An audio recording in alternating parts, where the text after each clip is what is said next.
Step 2. Understanding the cement to sand ratio. In this video, we use the standard mix ratio of 1 part cement to 4 parts sand.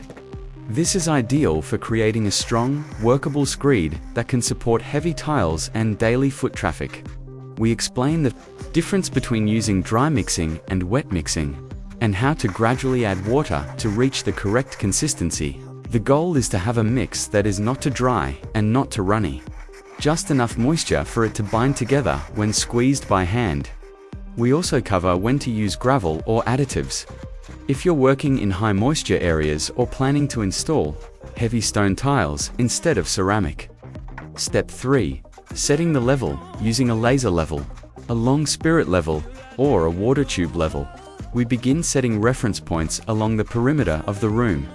These points ensure the finished floor is perfectly level and even throughout. We show how to mark and connect these points to create guidelines for the screed. This step is crucial, especially in larger rooms where even small height differences can become noticeable once the tiles are installed. We also explain the importance of leaving the right height allowance depending on the thickness of your ceramic, tile, and adhesive. Step 4. Laying the screed with cement and sand with the level markers in place. We start laying down the cement sand screed.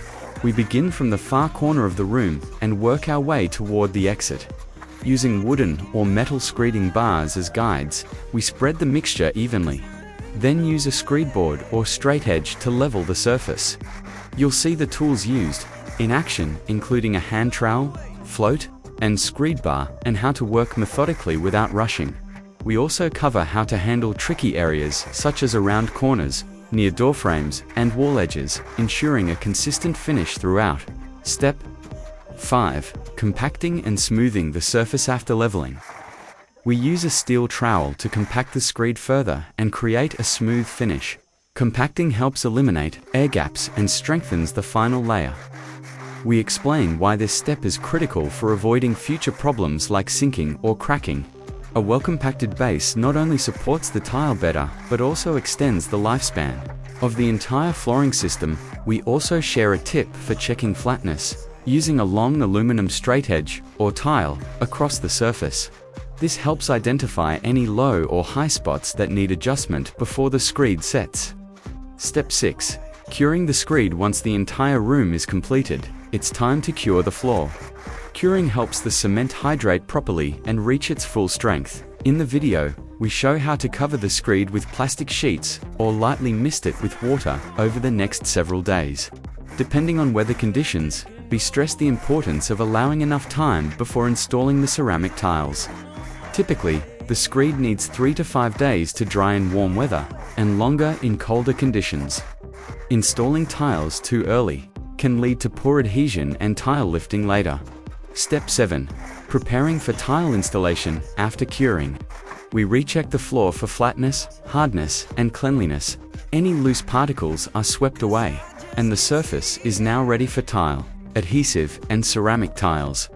We briefly explain how the quality of your screed will affect the ease of tile installation. A flat surface means less adhesive is needed, which saves cost and effort. Tips and mistakes to avoid throughout the video. We point out common mistakes to avoid. Mixing too much water in the cement sand mix, which weakens the screed. Skipping compaction, leading to weak spots. Not curing the screed properly, which causes shrinkage cracks. Using unwashed or salty sand that reduces bonding strength. Not setting a proper level reference, which results in sloping or uneven floors. We also give helpful tips on how to handle different climates, floor sizes, and screed thicknesses based on years of on-site experience. Final thoughts. By the end of this video, you will have a complete understanding of how to prepare a room floor using cement and sand. You'll gain practical insights, see real tools in use, and learn techniques that professionals use every day on construction sites. This preparation method is suitable for living rooms, bedrooms, kitchens, and even bathroom floors. It's also compatible with all types of ceramic and porcelain tiles. If you're passionate about quality craftsmanship and want your tile installation to last for decades, Mastering the floor preparation process is non-negotiable. Invest the time now, and it will pay off in results you can be proud of. For more tutorials on tile installation, floor preparation, and construction tips, make sure to explore the rest of our channel. We share real on-site videos with no shortcuts, just honest, high-quality work that helps you build better. Thank you for watching Ighoud ceramic tiles. And don't forget to subscribe for more hands-on guides and inspiration from the world of professional tiling. Once you've mastered the basic steps of cleaning, leveling, and laying the cement sand screed, it's time to dive deeper into the advanced techniques that separate standard work from true craftsmanship. This section of the video is focused on refining your process, increasing the precision of your floor work, and ensuring the longevity of your ceramic tile installation. Choosing the right type of sand. Not all sand is equal. In the video, we show you the difference between sharp, angular sand and soft, rounded sand. Sharp sand provides better interlocking particles and results in a stronger screed. We also explain why it's important to avoid sea sand unless it has been thoroughly washed to remove salts that can weaken the cement bond and cause efflorescence later. We show samples of high-quality construction sand and how to test it by hand before using it in your mix. The right sand affects not just strength, but also the workability of the mix and how smooth your finish can be. Customizing the mix based on room conditions. Every room is different. Some have higher moisture, others are exposed to more weight or movement. In this part of the video, we explain how to adjust your cement-to-sand ratio, screed thickness, and additives based on room usage. For example, for kitchens and bathrooms, we recommend using waterproofing admixtures or latex additives in your screed to prevent moisture from seeping through and weakening the adhesive bond. For large rooms, we talk about using expansion joints if the screed area exceeds certain dimensions to prevent cracking over time. For heavy load areas, such as laundry rooms or spaces with furniture, we recommend reinforcing the screed using mesh or fiber additives. These adjustments ensure that your flooring preparation is tailored to the space and will perform reliably under real-life conditions. Slope and drainage considerations. In some rooms, like bathrooms, balconies, or laundry rooms, you may need to add a slope to the floor so water flows toward a drain. We show you exactly how to measure and apply the correct slope, typically 1 to 2%, using leveling tools and screed guides.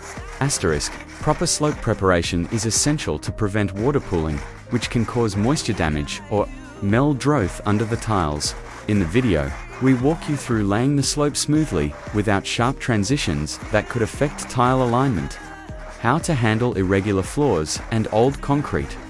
If you're working on top of an old concrete slab that's cracked, sloped, or uneven, don't worry, we've got you covered. In this section, we explain how to prepare over existing surfaces, including priming the surface to improve bonding, using a bonding slurry, a thin paste of cement and adhesive before applying the screed. Leveling deep dips in layers to avoid shrinkage or hollow spots. Breaking the job into zones using wooden battens or screed rails for large or irregular areas.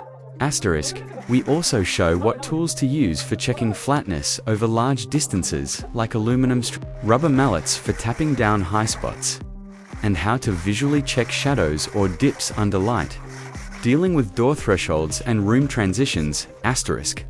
One of the most common challenges in floor preparation is how to transition cleanly between rooms. If the adjacent room has a different floor height, for example, parquet or carpet, you need to account for this during the screeding phase. We demonstrate how to create gentle transitions between different floor finishes. Leave gaps or recesses. 4 threshold strips. Maintain consistent level reference lines across rooms for a clean tile layout.